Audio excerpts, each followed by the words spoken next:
नमस्कार, जवाब तो चाहिए देख रहे हैं आप। आपके साथ मैं हूं लावनी विनीत। तो हक के लिए कुर्बानी की बात हो रही है। कुर्बानी किस लिए? क्योंकि 370 की बहाली चाहिए।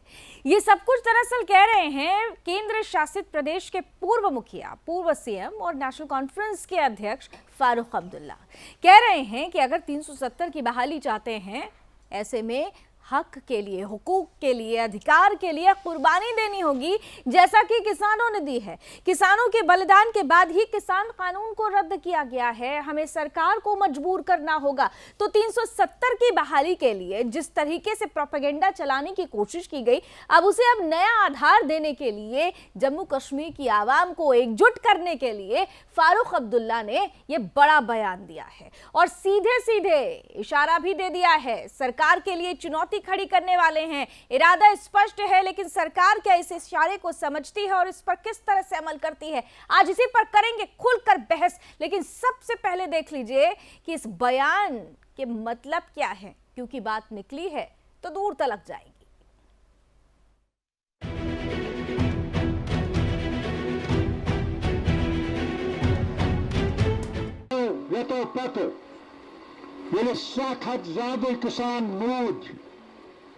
यमन पेश बिल किसानन हज वापस नीन तम त्रे बिल बेशुनो किसानों कुर्बानी दित अस्तमास तिथा पर कुर्बानी दिन पन हक वापस आने है। इथे जो याद अच्छे ये वादे कोरमुट कि 370 तो पात्र ही अनावश वापस, ये रियासत अनावश वापस। फारूक आग लगाएंगे, कश्मीर में अशांति फैलाएंगे। फारूक की कश्मीर में खालिस्तान वाली साजिश, कश्मीर को बनाएंगे शाहीन बाग। फारूक अब्दुल्ला को शांति पसंद नहीं, हिचकोले लेने लगे फारूक के अरमान। नेशनल कॉन्फ्रेंस के अध्यक्ष डॉक्टर फारूक अब्दुल्ला भारत के नागरिक हैं, जम्मू कश्मीर के मुख्यमंत्री रह चुके हैं। संसद में इनको हर तरह की ए ग्रेड की सारी सुविधा मिलती है, जिससे इनका जीवन यापन होता है। लेकिन जब बात देश हित की आती है तो इनका तालिबान प्रेम और पाकिस्तान प्रेम सामने आ जाता है। फारूक अब्दुल्ला को चीन की गुलामी पसंद है, लेकिन देश हित से इनका कोई लेना देना नहीं है। फारूक अब्दुल्ला ने एक बार फिर देश के खिलाफ, संसद के खिलाफ, संविधान के खिलाफ जहर उगला है। फारूक कश्मीर में शाहीन बाग बनाकर ब्लैकमेल वाली पॉलिटिक्स करना चाहते हैं। फारूक कश्मीर को 90 के दशक में ले जाना चाहते हैं। श्रीनगर में एक कार्यक्रम के दौरान फारूक ने एक बार फिर 370 की वापसी का राग अलापा। मंच से फारूक ने लोगों को भड़काते हुए कहा, 370 वापस पाने के लिए किसान आंदोलन जैसा मंच खड़ा करना होगा। कथित किसानों की मौत की तरह कुर्बानियां देनी पड़ेंगी। फारूक कश्मीर में किसान आंदोलन जैसा मोर्चा खड़ा करना चाहते हैं। वो अपनी ब्लैकमेल वाली पॉलिटिक्स को आधार बनाकर देश को तोड़ना चाहते हैं। देश हित में प्रधानमंत्री मोदी ने कृषि कानूनों को वापस ले लिया, ताकि किसान आंदोलन की आड़ में देश विरोधी तत्व अपने विदेशी शक्तियां अपने नापाक मंसूबों में कामयाब न हो पाए। फारूक अब्दुल्ला, जो जम्मू कश्मीर के पूर्व मुख्यमंत्री रह चुके हैं, वो अपने लिए विशेष संविधान चाहते हैं। इन्हें संसद से पास होने वाले कानून स्वीकार नहीं है। फारूक 370 की वापसी का राग इससे पहले भी अलाप चुके हैं। गुप्कार गैंग के वफादार सिपाही फारूक अब्दुल्ला गुप्त एजेंडे से कश्मीर में अशांति फैलाने की फिराक में है। धारा 370 हमारे माथे पर ऐसा कलंक था जिसे धुलने में 70 साल लग गए। 370 हटने के बाद कश्मीर में अमन, चैन और शांति की बयार बहने लगी है। 2 साल में कश्मीर की सूरत और सीरत बदली है। वहीं फारूक और गुप्कार गैंग 370 को वापस लाने के लिए तरह तरह के हथकंडे अपना रहा है, जो केंद्र सरकार के लिए चुनौती है। हमारे देश में फारूक जैसे लोगों को एक विधान, एक निशान रास नहीं आ रहा। इस पर भी अब स्ट्राइक करने की जरूरत है।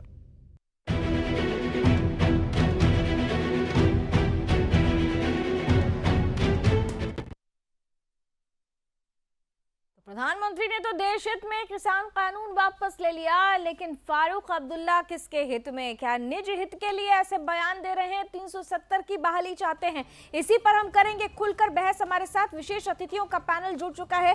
मैं स्वागत करती हूँ, इंट्रोड्यूस कराती हूँ आज के मेहमानों से। आपको इस वक्त हमारे साथ बता देते हैं कि बीजेपी का पक्ष रखने के लिए जुड़ रहे हैं, प्रवक्ता हैं अल्ताफ ठाकुर साहब, बहुत बहुत स्वागत। साथ ही साथ हमारे साथ जम्मू कश्मीर नेशनल कॉन्फ्रेंस की प्रवक्ता इरफा जैन इस वक्त पैनल का हिस्सा बन चुकी हैं। इरफा, आपका भी बहुत बहुत स्वागत, और साथ ही साथ हमारे साथ नेशनल कॉन्फ्रेंस से ही शब्बीर अली साहब भी जुड़ रहे हैं। शब्बीर साहब, आपका भी बहुत बहुत स्वागत। कश्मीर को फिर से शाहीन बाग बनाना चाह रहे हैं।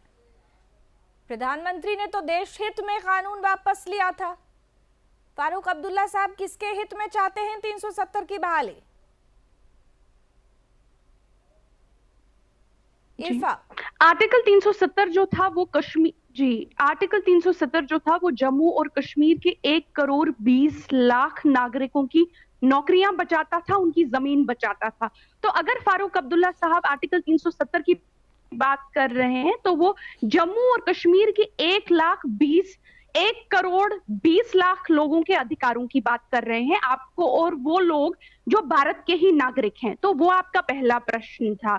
दूसरा प्रश्न, क्या आर्टिकल 370 की बहाली के लिए बात करना पाकिस्तान की बहाली होती है? माफ कीजिएगा, मुझे लगता है कि अगर आज सरदार वल्लभ भाई पटेल जिंदा होते, वो सरदार वल्लभ भाई पटेल जिन्होंने आर्टिकल 370 को लाया और जो आर्टिकल 370 के आर्किटेक्ट थे, आज बीजेपी के टट्टू सरदार पटेल से भी उसके नेशनलिस्ट और उसके पेट्रियोटिक होने का दावा करते और उसको बोलते कि सबूत दिखाओ कि तुम एक पेट्रियट हो, वरना तुम भी एंटी नेशनल और प्रो पाकिस्तानी हो। तीसरी बात और आखिरी बात मैं आपके सामने रखना चाहती हूं कि अगर आप हमारे देश का संविधान पढ़ेंगी, और मैं चाहती हूं कि बीजेपी के प्रवक्ता संविधान पढ़ें, उसमें आर्टिकल 19 खोल के देखें, और आर्टिकल 19 जो है साफ साफ तौर पर कहता है कि पीसफुली, जैसे किसानों ने आंदोलन किया, चुपचाप शांति प्रिय आंदोलन किया, वो यहाँ के सिटीजन्स का एक अधिकार है, एक मूल्य अधिकार है। तो अगर फारूक अब्दुल्ला साहब पीसफुल प्रोटेस्ट की बात करते हैं, जो बीजेपी ने मंडल कमीशन के टाइम पे किया था, आपको तो याद ही होगा 1980s में पूरे देश में मंडल पे। आपकी तीनों बातों से 3 सवाल तो बन गए। पहली बात तो आपने ये कह दिया कि जरा ये बता दीजिए जो बेरोजगार हुए तो कितने बेरोजगार हुए, और जरा मुझे ये भी बताइएगा कि रोजगार कितनों को मिला है। आपको ये पता होना चाहिए ना कि कश्मीर के युवा सेना में भर्ती होना चाहते थे, दिल खोलकर भर्ती हो रहे हैं। कश्मीर के युवाओं के लिए विकास के रास्ते खुल गए हैं। तभी तो फारूक अब्दुल्ला साहब ये कह रहे हैं कि पर्यटन सब कुछ थोड़ी होता है, क्योंकि पर्यटन बढ़ रहा है तो विकास हो रहा है, वहां के आम जनमानस को लाभ मिल रहा है, तो उससे थोड़ी परेशानी हो रही है। और तीसरी बात आपने बड़ी महत्वपूर्ण कही, आपने सरदार वल्लभ भाई पटेल की बात की, तो आपको याद होना चाहिए कि सरदार वल्लभ भाई पटेल ने ही स्पष्ट रूप से कहा था कि ये टेम्परेरी है, समय आने पर इसको हटा भी दिया जाएगा।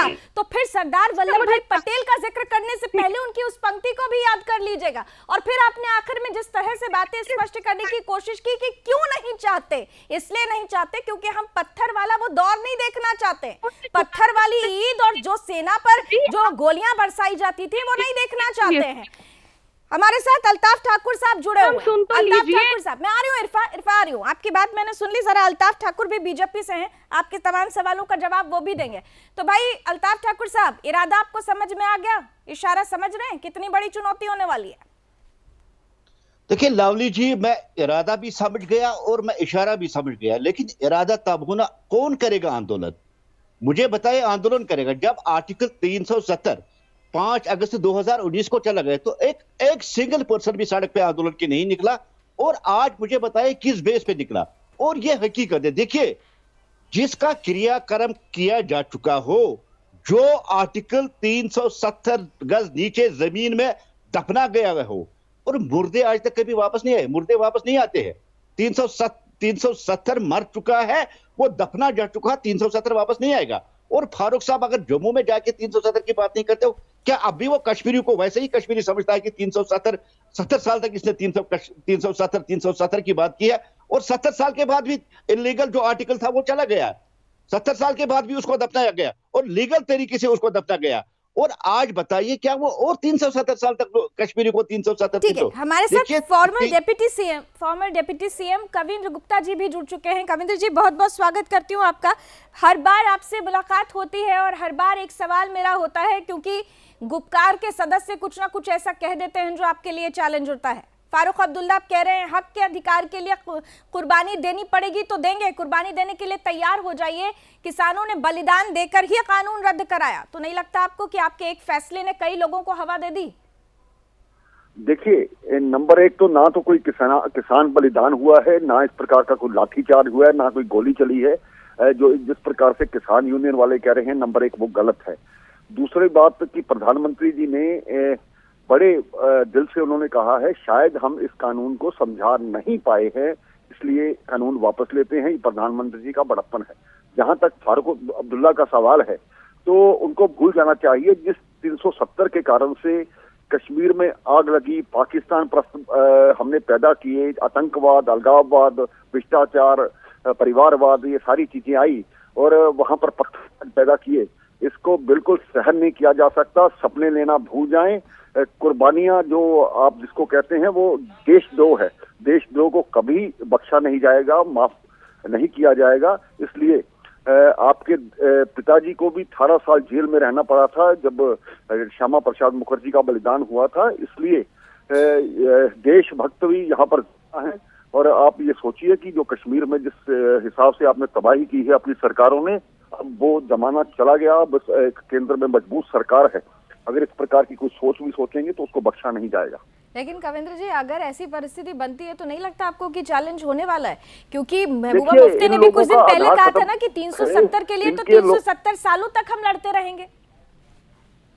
देखिए, ये सोच जो ये सोच रहे हैं वो ना तो कभी पॉसिबल होने वाली है, ना कभी ये इनको सोचना चाहिए। सपना था और सपना वो खत्म हो गया है और इन्हीं लोग सरकारों में ये सारी तबाही हुई। अब कश्मीर के लोग इनके साथ नहीं है। आने वाला इलेक्शन और पिछले डीडीसी इलेक्शन में बताया गया है कि लोग किस प्रकार से इनकी पार्टियां छोड़ करके जा रहे हैं, इनके ही अपने नेता।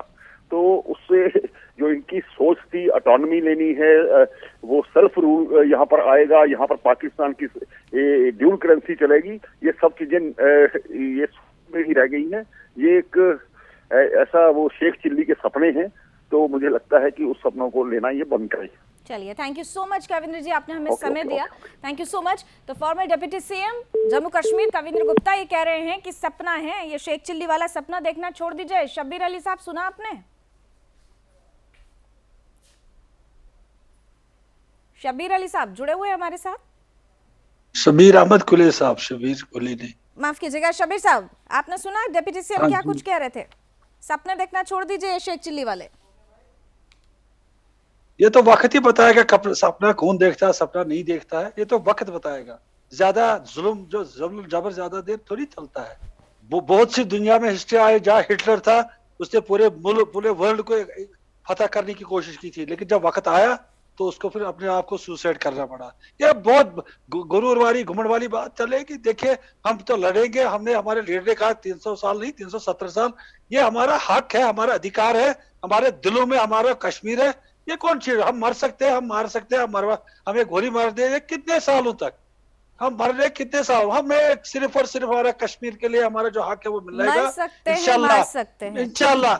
हाँ, नहीं मारने नहीं, हम मरेंगे। और इसीलिए माखनलाल बिंदु को मार दिया, इसीलिए सुखविंदर कौर को मार दिया, इसीलिए बिहार से आए हुए बेचारे जो रोजगार करने के लिए जो बहुत छोटे काम करते थे, गोलगप्पे बेचते थे, हिंदू थे, उन्हें मार दिया।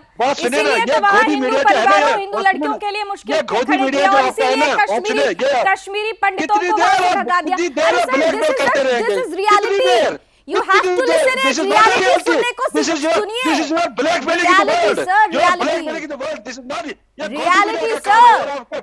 सर, जिस बात को आप नजरअंदाज करते हैं ना, उसी पर नजरिया बदलने की जरूरत है। जिस बात को आप नजरअंदाज करते हैं उसी पर नजरिया बदलिए।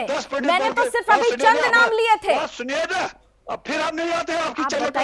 आप बताइए, माखनलाल बिंदु को क्यों मार दिया आपने? मेरी बात सुनिए बहन, हमारे आपके 10 मर गए, मुसलमान 2000 मर गए। उनके लिए आप बात करते हैं 2000 लोगों के लिए। हमारे नेशनल काउंसिल के 4000 वर्कर मारे गए। किस लिए मारे गए? आप पहले तय कर लीजिए कि वो वर्कर्स थे या आतंकवादी थे, क्योंकि आपकी नजर में तो आतंकवादी भी शहीद हो जाते हैं, वो आजादी के लड़ाके होते हैं। अल्ताफ ठाकुर, हमारे नेशनल कॉन्फ्रेंस क्या उनका कौन सा बड़ा है? ये देखिए, अभी इन्होंने बीजेपी के भी कई नेताओं को मार दिया गया। बीजेपी के भी कई नेताओं को मार दिया गया। जो मुसलमान थे, बीजेपी से जुड़े हुए थे, उन्हें भी मारा गया। शबीर साहब ने कहा मर सकते और मार भी सकते हैं। देखिए, ये इरादा साफ जाहिर मार नहीं है, सकते। ये तो सच कहा उन्होंने। हमने हाजी यूसुफ को पहचानिए ना, मारने जो के उमर बाद साहब के देखिए, घर में मारा जाता है। साहब इन्होंने देखिए इरादा, ना, ये बात हाजी होगी। यूसुफ साहब को उमर के देखिए, घर में मारा जाता है, साफ इन्होंने किया। देखिए ना, और देखिए इन्होंने ना, ये जब दिया कि बे- इनके लिंक्स आतंकवादियों के साथ है, जो कश्मीर में किलिंग्स नहीं होती है ये लोग कराते हैं। हाजी यूसुफ को अभी कश्मीर वाले भूले नहीं, उमर साहब सीएम थे तो उनके घर में उनको मारा गया है। ये कातिल लोग हैं, इन्होंने 70 साल तक यहाँ जुल्म कश्मीर के ज्यादा लोगों देर को नहीं मरवा चलेगा। लिया। कातिल ये लोग हैं, जुल्म और 370 ज्यादा देर करने नहीं वाले लोग चलेगा। ये कातिल लोग हैं। कोई यहाँ हिटलर भी आया था, हिटलर भी आया था, हिटलर ने भी वर्ल्ड को धोखे में रखे यहाँ हिटलर मरवा ने भी- दिया। इन्होंने ये- गलत सपने हिटलर ने दिखाए, भी बहुत कभी लेकिन हाजी अल्ताफ यूसुफ की आपके शक्ल लिए में चैलेंज मुकाबले नहीं हो रहा है? आपको नहीं लगता आपके लिए एक ये चुनौती कौन बन लोग गई हैं? है? इनके पास कौन लोग हैं? ये इनका क्या चैलेंज? इनके पास 10 लोग जरा इलेक्शन सुबह कराए, जब देखिए 10 आधी सीटें ले सकते हैं। इनको क्या है? ये हमारा लोग हमारे साथ ठीक है, हैं। क्विक रिएक्शन दुनिया बता की दीजिए। सबसे बड़ी क्विक रिएक्शन। दुनिया की सबसे बड़ी पार्टी, देश की सबसे बड़ी पार्टी और खानदानी राज को मिटाने वाली, जम्मू कश्मीर से उखाड़ फेंकने वाली तो यही सबसे बड़ा पार्टी सवाल था। पार्टी ठीक है, है। Thank you so much. आज समय की कुछ सीमाएं हैं।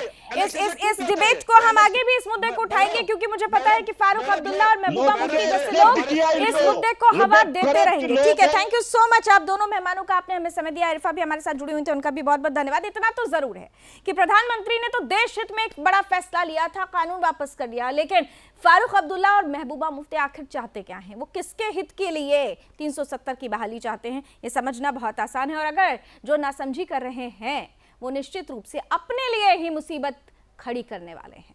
एक चैलेंज है, एक चुनौती है, और इस चुनौती को सामने रखते हुए उसी हिसाब से स्ट्रैटेजी भी बनानी होगी। उम्मीद करते हैं कि ऐसा ही होगा। बहुत बहुत धन्यवाद एक बार फिर से आप सभी का हमारे साथ जुड़ने के लिए। फिलहाल अभी बस इतना ही, लेकिन देश और दुनिया की तमाम खबरों के लिए आप जुड़े रहिए सुदर्शन न्यूज के साथ। जय।